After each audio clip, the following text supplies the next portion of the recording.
तो आज का जो हमारा टॉपिक है वो है मोल। मोल से रिलेटेड एक क्लास मैं ऑलरेडी ले चुका हूँ आप लोग की, जिसमें मैंने आपको मोल से रिलेटेड 3 डेफिनेशनें बताई हैं। मोल से रिलेटेड कितनी डेफिनेशनें बताई थी जी?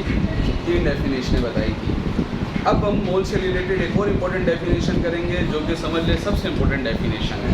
आप चाहें तो उनमें से कोई भी डेफिनेशन, अगर आपको कहता है पेपर में सवाल आता है डिफाइन मोल, तो हम लिख सकते हैं, ठीक है। तो सबसे अहम बात तो ये है कि अगर हम मोल की बात करें तो मोल तो होता है क्वांटिटी ऑफ मैटर।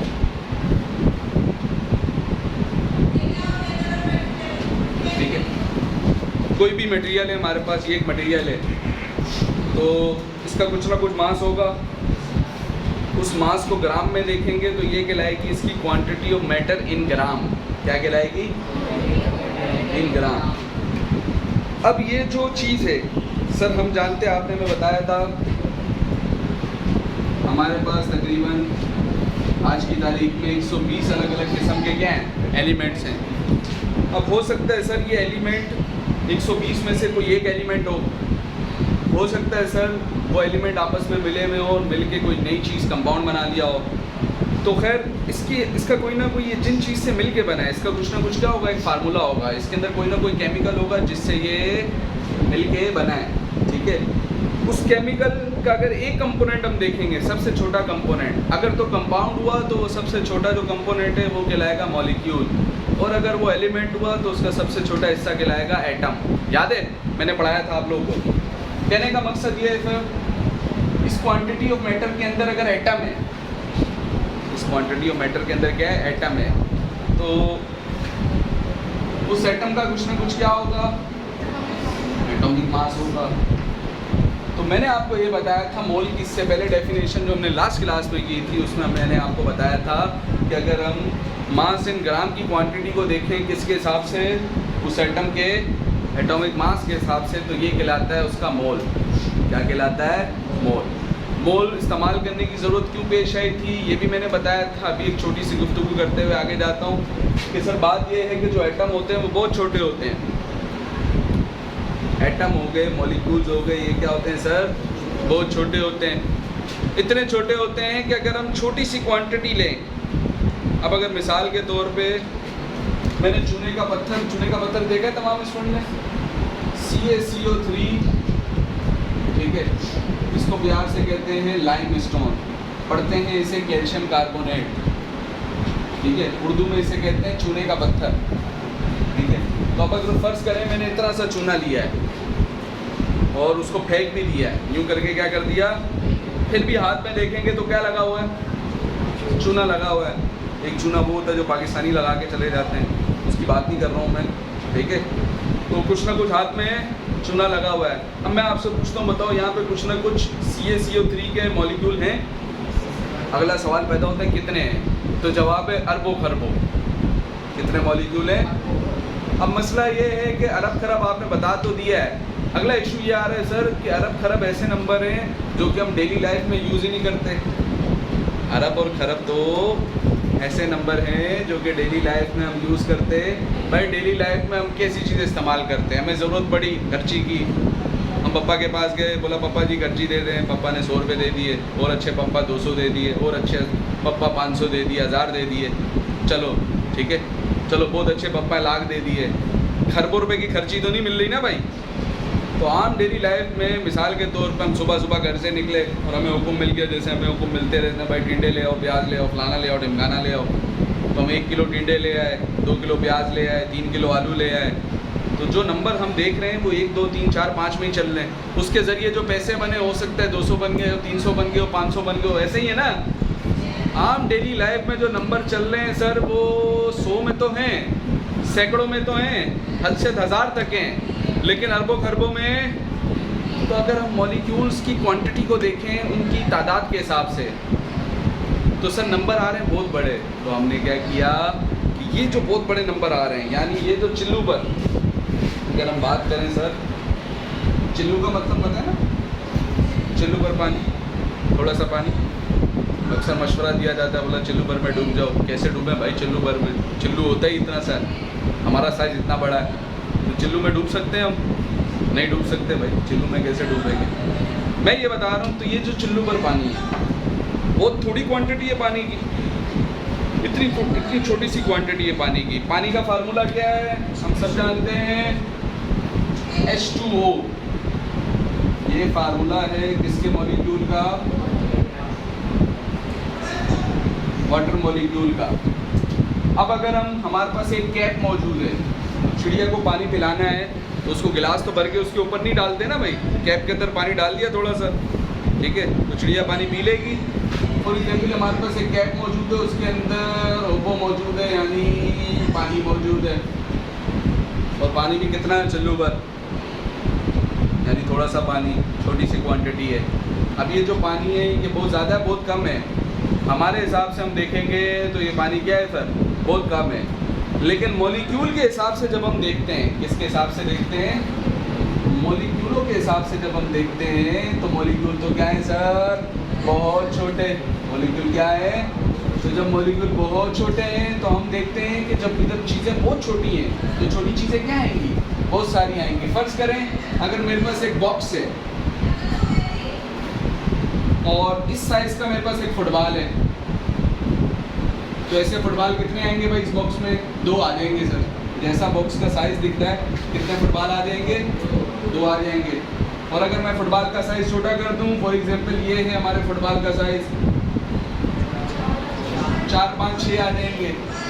अब मैं कहूँ मेरे फुटबॉल का साइज़ बहुत छोटा हो गया है, अब इस बॉक्स के अंदर आने वाली चीज़ों की तादाद, अब मैं कहूँ मेरे फुटबॉल का साइज़ और छोटा हो गया है, तो ऐसी कितने फुटबॉलें आ जाएंगी, बहुत सारी आ जाएंगी। अब मैं ये कहूँ फुटबॉल का साइज़ और छोटा हो गया है, पहले अगर चंद आ रही थी फिर 100 हुई, साइज़ और छोटा किया तो 1000 हुई, और छोटा करें तो लाख हो जाएंगी।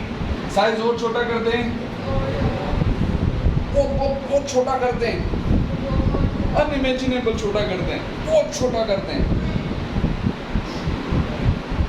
तो कितने लोग आएंगे ऐसे छोटे वाले इस जगह पे, अरबों खरबों लोग आएंगे। कितने लोग आएंगे सर, एक मॉलिक्यूल, खुदा ताला की कुदरत के नमूने देखिए, खुदा ताला की कुदरत के नमूने देखिए कि खुदा ताला ने इतनी बड़ी बड़ी ज़मीनें बनाई हैं, इतने बड़े बड़े सूरज बनाए हैं, जहाँ इतनी बड़ी बड़ी चीज़ें बनाई हैं तो वहाँ पे इतनी छोटी चीज़ें भी बनाई हैं।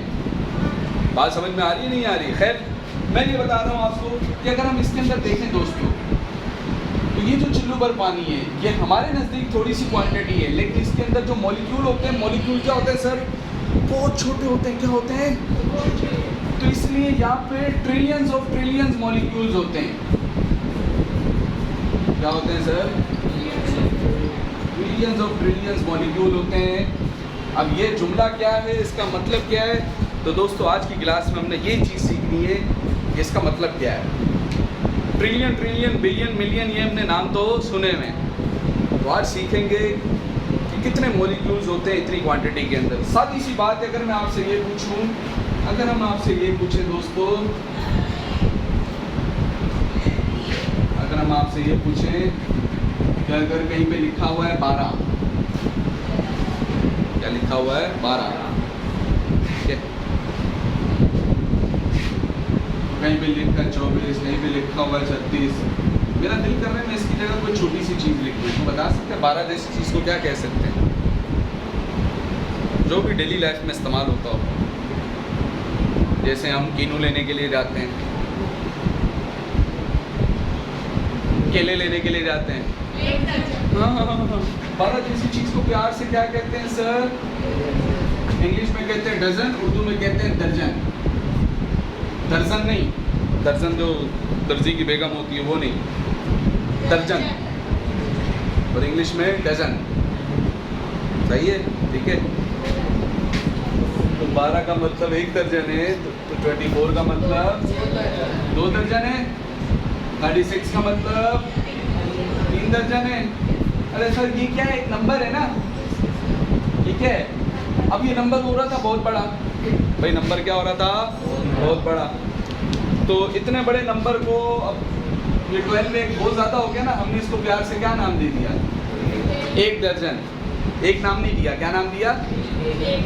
इसी तरीके से एक बंदा है, वो दुकान पे जाके कहे भाई मेरे को 120 केले चाहिए, 120 केले बोलेगा, कैसा अजीब सा लगेगा। वो दुकान पे जाके क्या बोलेगा, भाई फॉर एग्जाम्पल उसने को फूड फेस्टिवल करना है, केले केले खिलाने या केलों का कॉम्पिटिशन, आप भी बोलोगे इतने सारे केले क्यों मंगवाएगा, तो केलों का कोई कॉम्पिटिशन रखा हुआ भाई, केले खाने उसके बाद छिलके डस्टबिन में डालने, पाकिस्तानियों की तरह लोगों के रास्ते में नहीं फेंकने। समझ में आ रही है बात? खैर, तो अगर केले कितने हो जाएं 120, तो बताओ कितने दर्जन हुए? 10 दर्जन हुए। कितने दर्जन हुए सर? ये सब हिसाब लगा लेंगे हम। कहने का मकसद ये सर, दर्जन भी क्या है, एक नंबर है। दर्जन भी क्या है, जहाँ दर्जन का लफ्ज आ जाता है तो हम समझ जाते हैं कि दर्जन का मतलब हाउ मच क्वांटिटी, 12। जहाँ कहीं दर्जन का वर्ड सुन लेंगे तो हम कहेंगे कि उसका मतलब क्या है सर, 12 यानी 12। सही है, ठीक है। जैसे दर्जन एक नंबर है, हम जहाँ दर्जन सुनते हैं उसका मतलब क्या है सर, एक नंबर, और उस नंबर का कितना कहते हैं उस क्वांटिटी को, 12। इसी तरीके से दोस्तों मोल भी एक नंबर ही है। मोल भी क्या है, लेकिन ऐसा नंबर जो कि क्या बताता है, क्वांटिटी ऑफ मैटर बताता है। किस तरीके से बताता है, क्वांटिटी ऑफ मैटर बताता है, किस हिसाब से, मॉलिक्यूल्स की तादाद के हिसाब से। क्वांटिटी बताता है मोल मैटर की किस हिसाब से, मॉलिक्यूल्स की तादाद के हिसाब से। इसका मतलब क्या है, इसका मतलब ये हुआ कि 6.02 मल्टीप्लाई बाय 10 पावर 23। मैं आपसे पूछता हूँ, बताओ ये भी एक नंबर लिखा हुआ है सर, ये भी क्या है, एक नंबर है। जिस तरीके से 12 एक नंबर है और हमने प्यार से उसे क्या नाम दे दिया, 1 डजन नाम दे दिया, इसी तरीके से 6.02 multiply by 10 to the power 23 ये भी क्या है, नंबर है। हमने इसे नाम दे दिया प्यार से एक मोल। क्या नाम दे दिया, जिस तरीके से 12 जैसी चीज़ को एक दर्जन नाम दे दिया, 6.02 multiply by 10 to the power 23 जैसी चीज़ को क्या नाम दे दिया, एक मोल। अगला सवाल ये पैदा होता है सर, ये है क्या, तो याद रखना अगर कोई एलिमेंट है, अगर क्या है सर, एलिमेंट है, तो आपने हमें जो पहली क्लास से दी थी उसमें आपने हमें डिटेल में बताया था एलिमेंट क्या होता है, एटम क्या होता है, मॉलिक्यूल क्या होता है, कंपाउंड क्या होता है, फार्मूला यूनिट क्या होता है, फार्मूला मास क्या होता है, मॉलिक्यूल क्या होता है, मॉलिक्यूलर मास क्या होता है, एटॉमिक मास क्या होता है, रिलेटिव एटॉमिक मास क्या होता है, ये तमाम चीज़ें, मॉलिक्यूलर फार्मूला क्या होता है, एम्पिरिकल फार्मूला क्या होता है, ये तमाम चीज़ें इसी चैप्टर के अंदर मैं आपको बता चुका हूँ। तो ये इन्फॉर्मेशन अपने जहन में रखनी है। तो कहने का मकसद ये है सर, अगर एलिमेंट की बात करें तो एलिमेंट के अंदर एटम्स होते हैं, तो अगर किसी एलिमेंट का मोल है तो उसके अंदर क्या होंगे सर, उसके अंदर क्या होंगे सर, एटम्स होंगे। और अगर वो किसी कंपाउंड का मोल है, जैसे अगर मैं आपसे ये कहूँ कि जो कोयला है, कोयला हमने देखा हुआ है, कोयला असल में क्या होता है, कार्बन, और कार्बन एटम होता है, क्या होता है, और बहुत सारे एटम एक जैसे एक साथ लिखे हुए हों तो उसे क्या कहते हैं, उसे क्या कहते हैं सर। तो अगर एलिमेंट होगा तो उसके अंदर क्या होंगे, एटम्स क्या होंगे। H2O की बात करें तो H2O की अगर सर हम बात करें तो H2O के अंदर हाइड्रोजन है और अलग अलग एटम्स हैं, ठीक है। तो ये क्या कहलाएगा, कंपाउंड। असल में जब 2 हाइड्रोजन और 1 ऑक्सीजन आपस में आके मिलेंगे, जब कितने हाइड्रोजन और 1 ऑक्सीजन आपस में आके मिलेंगे, अब मिलने का मतलब ये नहीं है ये ऐसे मिलेंगे, वो भी मैं बता चुका हूँ कंपाउंड की डेफिनेशन के अंदर। मैंने केमिकल रिएक्शन को डिफाइन किया था, उसमें मैंने बताया था कि ये जब इस तरीके से आपस में आके मिलें, केमिकली रिएक्शन करें और अपनी प्रॉपर्टीज़ को चेंज कर लें, खैर फिर एक चीज़ बनेगी, उसको क्या कहेंगे, H2O, और उसको हम कंपाउंड कहेंगे। अभी ज़रा समझे जो मैं समझा रहा हूँ। 2 हाइड्रोजन और 1 ऑक्सीजन आपस में आके मिला, तो अब एक ऐसी चीज़ हमारे पास मौजूद है जिसमें कितने हाइड्रोजन हैं, कितने ऑक्सीजन है, 1। इसको बना के साइड पर रख दिया मैंने, सही है। अब इसके अंदर क्या क्या है बताओ, 2 हाइड्रोजन 1 ऑक्सीजन साइड पे आ गया। फिर क्या दुनिया के अंदर इन्होंने मिलना छोड़ दिया है, नहीं सर, फिर आपस में मिलेंगे। 2 हाइड्रोजन 1 ऑक्सीजन आपस में मिले, दोबारा क्या बनाया, H2O, क्या बनाया, ये जो बन गया, इसको भी यहाँ पर मैंने रख दिया। फिर दोबारा 2 हाइड्रोजन 1 ऑक्सीजन आपस में मिला, क्या बनाया, H2O बना के यहाँ पर रख दिया। इस तरीके से ये सारे जो H2O आप बना के यहाँ पे रखते जा रहे ये सारे H2O के मॉलिक्यूल हैं। ये सारे क्या हैं? और ये जिस बॉक्स के अंदर आपने ये पूरा H2O रखा हुआ है, ये कहलाएगा कंपाउंड। क्या कहलाएगा? कंपाउंड के अंदर क्या होते हैं दोस्तों? उस कंपाउंड वो चीज़ों ने जिस तरीके से आपस में रिएक्शन किया हुआ है, उनके मॉलिक्यूल्स होते हैं। उनके क्या होते हैं सर?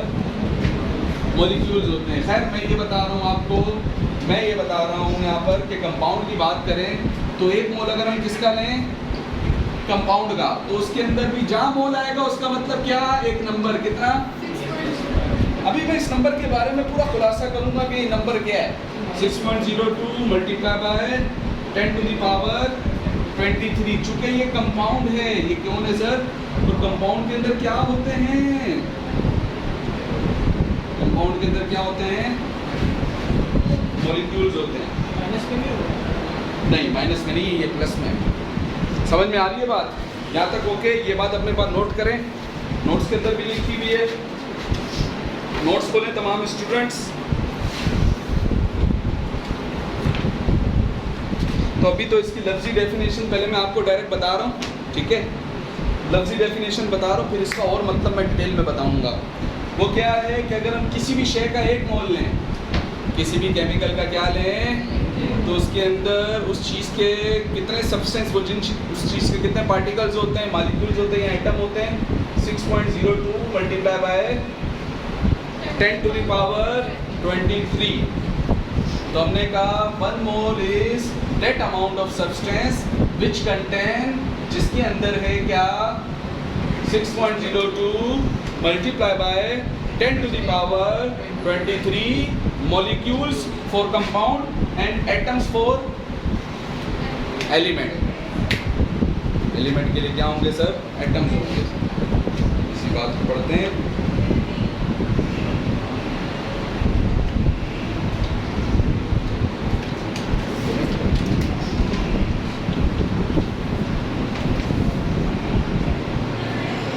तो पेज नंबर 8 इधर दो डेफिनेशन लिखी थी, एक मैंने इधर से करवाई थी, दो मैंने अलग से लिखवाई थी, याद है?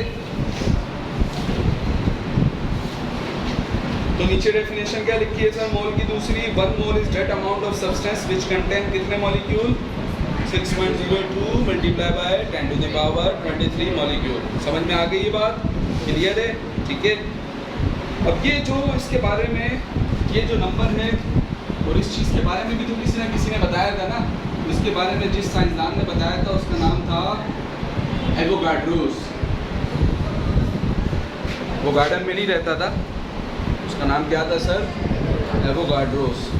तो इसलिए ये एक नंबर है, इस नंबर को हम प्यार से कहते हैं एवोगाड्रोस नंबर। तो एवोगाड्रोस नंबर की डेफिनेशन भी क्या बनेगी? वही जो मोल की है, ठीक है? 1 mole is the quantity of substance which contains 6.02 multiplied by 10 to the power 23 molecules. This number is called as heading। कौन सा नंबर? तो इसलिए आपको एवोगाड्रो नंबर की डेफिनेशन भी मिल जाएगी साथ ही साथ। 1 mole is that amount of substance, अगले पेज पे, पेज नंबर 9 पे, 1 mole is that amount of substance which contain fixed number of molecules। कितने फिक्स नंबर? ठीक है, इज कॉल्ड एज कैसा नंबर? Avogadro number. समझ में आ रही है? फिर देखिए नीचे लिखा हुआ है mathematically for 1 mole of atoms, तो उसमें नीचे एटम्स लिखे हैं और मॉलिक्यूल्स में नीचे क्या लिखे हैं? मॉलिक्यूल। समझ में आ रही बात? चले जी, यहाँ तक तो हो गई सर डेफिनेशन। इसका कॉन्सेप्ट क्या है? ये कितना बड़ा नंबर है, ये क्या शो कर रहा है ये नंबर? वैसे तो इसके बारे में आपको मैंने 9th फिजिक्स के अंदर पढ़ाया था, 9th फिजिक्स चैप्टर नंबर 1 के अंदर, फिजिकल क्वांटिटीज एंड मेजरमेंट के अंदर आ गया ना ये नंबर। देखो 10 की पावर वाला नंबर आया कि नहीं आया? तो अब अगर हमने वो टॉपिक नहीं पढ़ा हुआ, क्या हम इस नंबर को पढ़ सकते हैं? नहीं पढ़ सकते सर। तो 6.02 multiply by 10 to the power 23, मैं इस नंबर को लिख रहा हूँ। एक ही नंबर को लिखने के बहुत सारे तरीके हैं। इसका पूरा टॉपिक मैंने आपको पढ़ा दिया था, प्रेफिक्स के नाम से, साइंटिफिक नोटेशन के नाम से, एक्सपोनेंशियल नोटेशन के नाम से। अब मैं वो बातें यहाँ पर नहीं करूँगा, उन बातों का इस्तेमाल मैं यहाँ पर करूँगा। ठीक है, सही है। तो सादी सी बात यह है 10 पावर 23, मैं चाह रहा हूँ ये 10 पावर 23 खत्म हो जाए, तो आपको इसके साथ ज़रूरत पड़ेगी किसकी? -23 की, यानी +23 तो है, आपको क्या करना है -23, यानी 23 का मतलब 23 जंपे माननी है, 23 जंपे तो हमें माननी है, और माइनस है तो किस हाथ की तरफ माननी है, सीधे हाथ की तरफ। माइनस है तो किस हाथ की तरफ मारेंगे जंपे, तो सबसे पहले तो अगर मैं 2 जंपे मारूं तो पॉइंट किसके बाद आ गया, 2 के बाद, पॉइंट किसके बाद आ गया, साथ में क्या लिखा है 10 पावर 23। तो आप मुझे बताएं आपने कितनी जंपे मारी हैं, 2, तो 23 में से 2 कम कर दें, कितना हो जाएगा। ये जो काम मैं इधर कर रहा हूँ इसके ऊपर पूरी क्लास में मैं फिजिक्स के टॉपिक के अंदर ले चुका हूँ, अभी मैं डायरेक्ट अप्लाई कर रहा हूँ इसको। हम देखते हैं इस नंबर का मतलब क्या है। अब थोड़ी देर के लिए सोचें, अगर आप अपनी आसानी करना चाह रहे हैं, हम ये समझना चाह रहे हैं कि इस नंबर का मतलब क्या है, ठीक है, सही है। थोड़ी देर के लिए सोचें ये नंबर कितना होगा। वैसे तो आप लोगों को मैं फिजिक्स में बता चुका हूँ, इसलिए आपको तो अंदाज़ा होगा, लेकिन आम तौर पे अगर आप किसी बच्चे से या किसी से पूछेंगे जिसने इन नंबरों के बारे में, बड़े बड़े नंबर्स के बारे में नहीं पढ़ा होगा, तो उसको पता ही नहीं होगा इसका मतलब क्या है, क्योंकि ये एक साइंटिफिक नंबर है, इसलिए इस किस्म से लिखने को कहते हैं साइंटिफिक नोटेशन, ठीक है, सही है। तो मैं आपके सामने खुलासा करता चलूँ, ये एक बहुत बड़ा नंबर है, इतना बड़ा नंबर है। अगला सवाल पैदा होता है कितना बड़ा, इतना बड़ा कि हम बता नहीं सकते हैं सर, इतना बड़ा कि हम बता सकते नहीं है। पूरे समुंदर का अगर हम मास करें, क्या करें, समुंदर छोटा है बड़ा, अच्छा आप बोल रहे हैं सर अभी आपको बड़ी छोड़ने लगे, मैं कोई बड़ी नहीं छोड़ रहा हूँ, मैं सच्ची बात बयान कर रहा हूँ जो है। अगर पूरे समुंदर का मास करें, समुंदर में से फॉर एग्जांपल एक जग निकाला, ये बन गया 1 किलो, कितना बन गया, फिर एक और जग निकाला, एक और निकाला, ठीक है, पूरा समुंदर खाली करके आप किलो चेक कर लेना कितने बने। फॉर एग्जांपल आप बहुत ही फारिग थे और आपने क्या किया, आपने बोला मैं पूरा समुंदर खाली करके किलो चेक कर रहा हूँ कि समुंदर में कितने किलो हैं, तो समुंदर में जितने किलो भी बनेंगे ना, ये नंबर उन किलो से भी क्या है, ज़्यादा है।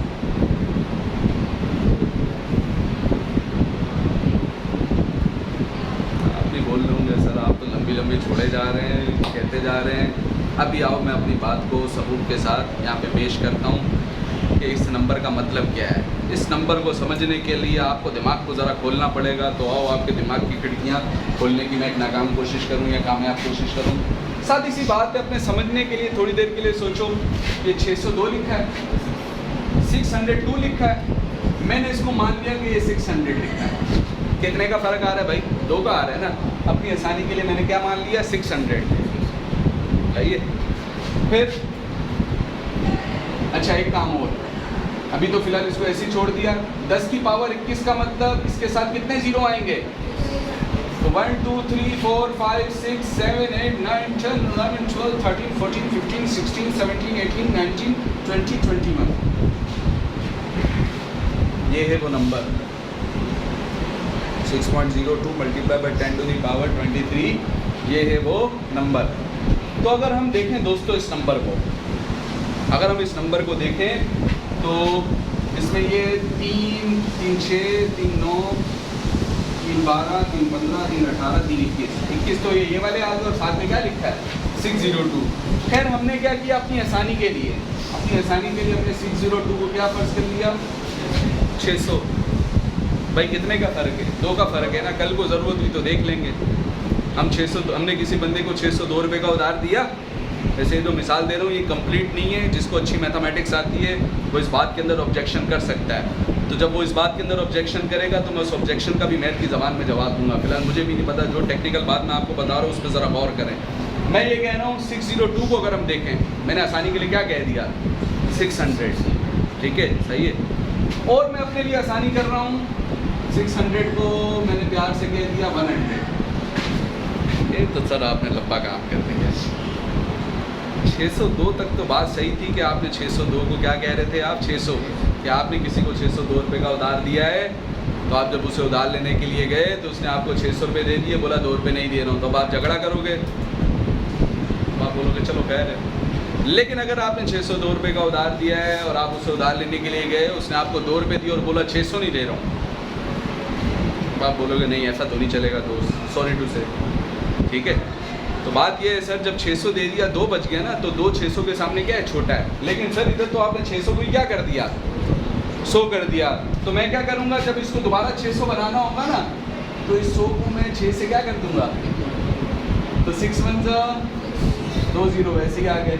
समझ में आ रही बात। अभी मैंने ऐसा लिखा है, कल को जब भी बनाना होगा तो क्या करूँगा, 6 से क्या कर देंगे, खैर।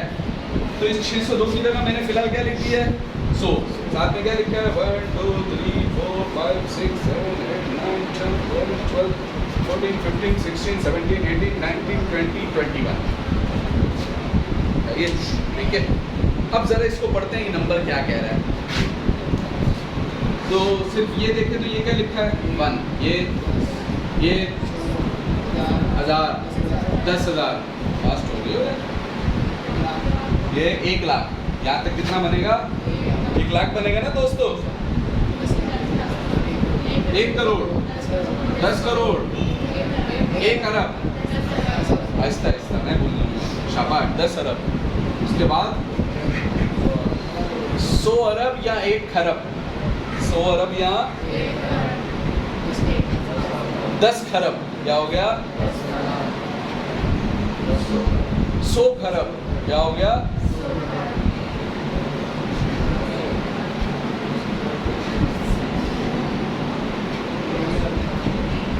1000 खरब, क्या हो जाएगा सर, 10,000 खरब, 1 लाख खरब। ये क्या लिखा हुआ है आपको, इसका अंदाजा आपको क्या, मुझे क्या, किसी को भी इसका अंदाजा नहीं है क्या लिखा हुआ है। इसको भी समझाने के लिए अभी मैं थोड़ी देर में बताऊंगा। खैर बात ये है कि यहाँ तक कितना हुआ है, 1 लाख खरब, 10 लाख खरब, 1 करोड़ खरब। ये क्या लिखा हुआ है, यू कांट इमेजिन। 1 लाख खरब के बाद, सॉरी 1 करोड़ खरब था ना, तो 1 करोड़ खरब के बाद 10 करोड़ खरब, क्या हो गया, 100 करोड़ खरब या अरब खरब है, क्या हो गया, अरब खरब, अरब खरब, 10 अरब खरब, सबूर दी ग्रेट। हमने कहा सर 10 अरब खरब, ये क्या बन गया है,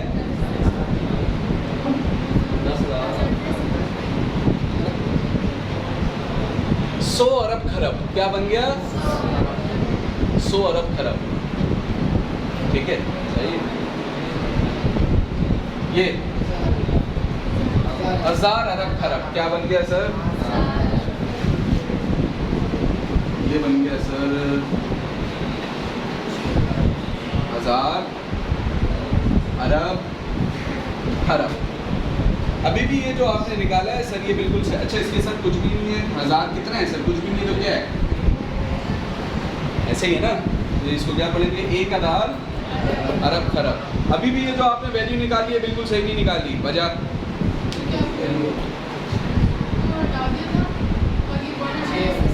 सर मेन बात ये, 2 से तो कोई इतना फ़र्क नहीं पड़ रहा था, लेकिन जिससे फ़र्क पड़ रहा था वो ये था, आपने 600 को क्या किया था, 100, तो दोबारा 600 बनाने का फिर आपने क्या तरीका बताया था, उसको 6 से क्या कर देना, तो इस एक जैसी चीज़ को 6 से मल्टीप्लाई करें, 6 1 तो ये क्या बन गया, 6000 अरब खरब। ये नंबर क्या लिखा हुआ है सर, 6000 अरब खरब। तो 6000 अरब खरब को अगर हम देखें तो ये आपको लग रहा है कि क्या है सर, तो खरब है, अरब है, 6000, असल में इसका मतलब क्या है, तो आओ ज़रा सोचते हैं इसका मतलब क्या है। तो इसके लिए मैं आपको एक छोटी सी कहानी सुनाता हूँ, जो कि कहानी मैंने हमेशा रखी हुई होती है। छोटी सी कहानी सुना रहा हूँ, सही है, ठीक है। तो फॉर एग्जाम्पल मुझे बहुत सारे पैसों की ज़रूरत है, फॉर एग्जाम्पल हमें बहुत सारे पैसों की ज़रूरत है, और मेरे दोस्त भी बहुत नेक और सखी हैं। आदमी सी बात है, जब बंदों को पैसे की ज़रूरत होगी तो अपनों के पास ही जाएगा। ये जो मैं सारी बातें कर रहा हूँ, मैं पहले से ही कह रहा हूँ, ये समझाने के लिए कहानी सुना रहा हूँ, क्योंकि इसमें बहुत सारी हवाई फायरिंग होंगी, इसलिए उस पर गौर करना है जो मैं समझा रहा हूँ।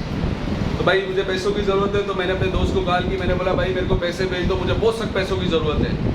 अलग अलग मुल्कों में मैंने कॉल कर दी, न्यूजीलैंड में कॉल कर दी, रूस में कॉल कर दी, अमेरिका में कॉल कर दी, अफगानिस्तान में कॉल कर दी, इंडिया में कॉल कर दी, अज़रबैजान में कॉल कर दी, तुर्कमानिस्तान में कॉल कर दी, जापान में कॉल कर दी, मैंने चाइना में कॉल कर दी, हर जगह मैंने कॉल कर दी, फ्रांस में कॉल कर दी, जर्मनी में कर दी, बेल्जियम में कर दी, तो तमाम दोस्तों ने मेरे को पैसे भेजे। वो सारे पैसे जब जमा हुए तो मैंने देखा वो पैसे बने हैं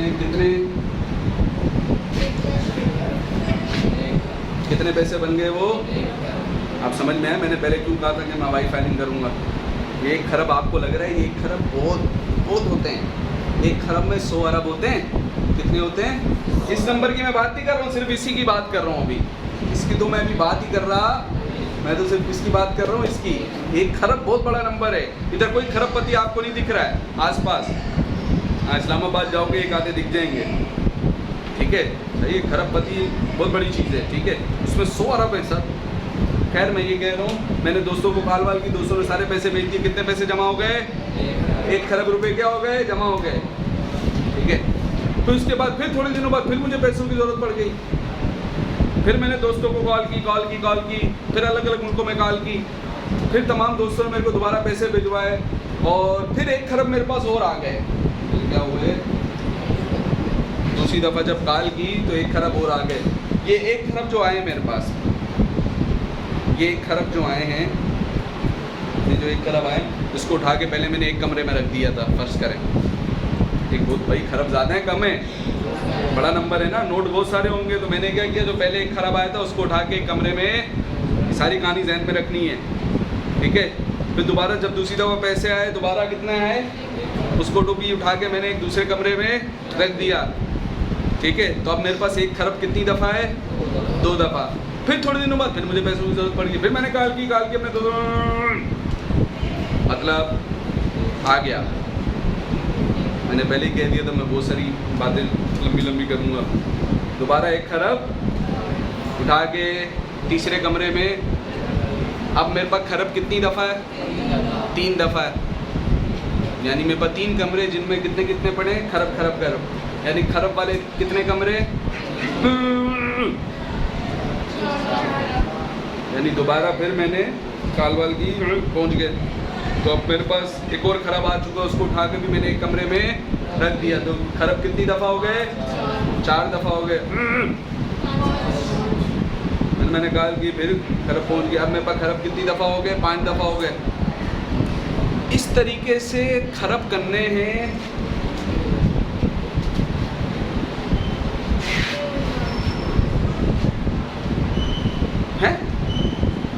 क्या कह रहे हैं आप? इस तरीके से खरब करने कितनी दफ़ा? 6000 अरब दफ़ा। समझे नहीं सर आपकी बात? मतलब ये है कि आपने ये तो 5 दफ़ा कॉल की और 5 कमरों में आपने कितना रखा था? खरब। तो ऐसे 1000 दफ़ा अगर आप कॉल करें और आपके दोस्त भी नेक हैं और आपके पास पैसे भी आ गए, तो आपके पास अब कितने कमरे? 1000 कमरे। कितने कमरे? और हर कमरे के अंदर पड़े कितने? तो इसे हम क्या पढ़ेंगे? 1000 खरब। क्या पढ़ेंगे? ठीक है, सही है। फिर मैंने दोस्तों को कॉल की, टोटल 1 लाख मेरे दोस्तों ने कॉल उठाई और पैसे भी भिजवा दिए। क्या किया? हर दफ़ा मेरे दोस्त कितने पैसे भिजवा रहे थे? 1 खरब। तो अब मेरे पास कमरे 1 लाख और 1 लाख कमरों के अंदर क्या पड़ा हुआ है? हर कमरे के अंदर क्या पड़ा है? 1 लाख रुपए नहीं, 1 लाख कमरों के अंदर, हर कमरे के अंदर। तो इसे पढ़ेंगे 1 लाख खरब। क्या पढ़ेंगे? मैंने जो बात बोली थी ना, समुंदर भी छोटा पड़ जाएगा, जो बात बोली थी वो ज़रा सुन लो। फिर इसी में से आपको खुदा ताला की कुदरत की निशानियाँ भी बताता हूँ। फिर जिसके पास जितना इल्म वो उतना बयान कर सकता है। खैर मेरी बात सुने, मैं जो आपको बता रहा था, मैं ये बता रहा था कि इस तरीके से लाख कमरे जो जमा हुए हैं, उन हर एक कमरे के अंदर कितना खरब? 1 खरब, ठीक है। फिर मैंने अपने दोस्तों को कॉल की। फिर मेरे दोस्तों ने, अब मेरे दोस्त हो चुके हैं 100 करोड़ दोस्त हो चुके हैं, यानी 1 अरब दोस्त हो चुके हैं। सब ने पैसे भेज दिए, सब ने 1 खरब भेजा। तो अब अरब कमरों के अंदर ये जो कितने कमरे हैं? अरब कमरे हैं। हर कमरे के अंदर कितने रुपए मौजूद हैं? 1 खरब। तो अब इसे हम पढ़ेंगे 1 अरब खरब। क्या पढ़ेंगे? 1 अरब खरब का मतलब 1 अरब और 1 खरब नहीं है। 1 अरब खरब का मतलब है कि खरब रुपए हैं कितने कमरों के अंदर? 1 अरब कमरे हैं और हर कमरे के अंदर कितने रुपए? 1 खरब। इस तरीके से इस तरीके से ये जो खरब है ये कितनी दफ़ा आएगा? 6000 दफ़ा नहीं, 6000 अरब दफ़ा, यानी कमरे कितने होंगे? 6000 अरब कमरे। कितने कमरे? सर आप पागल हो गए लगता है।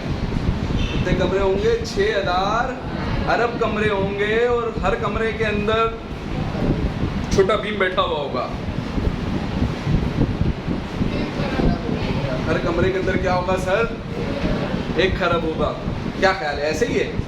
तो अब आपको मेरी बात पे विश्वास, एतमाद, बिलीव, यकीन, भरोसा हो गया होगा कि जब मैंने कहा था कि समुंदर में से निकाल के तुम पानी करते रहो, समुंदर का पानी के किलोग्राम कम पड़ जाएंगे, लेकिन ये नंबर छोटा पड़ेगा नहीं।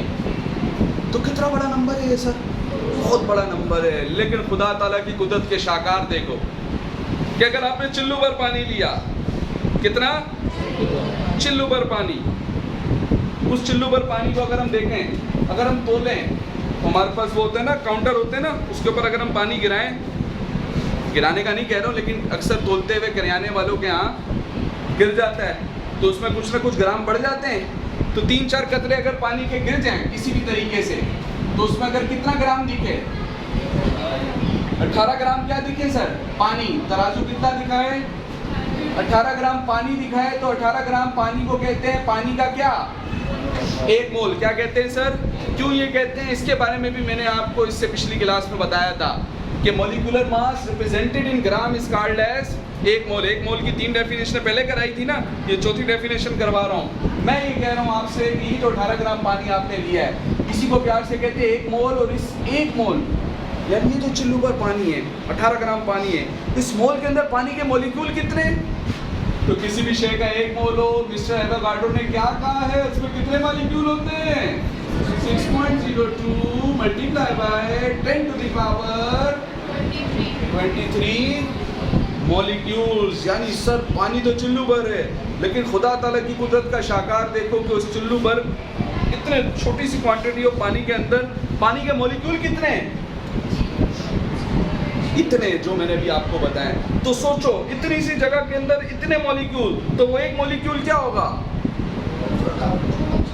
कांट इमेजिनेबल, बहुत छोटा।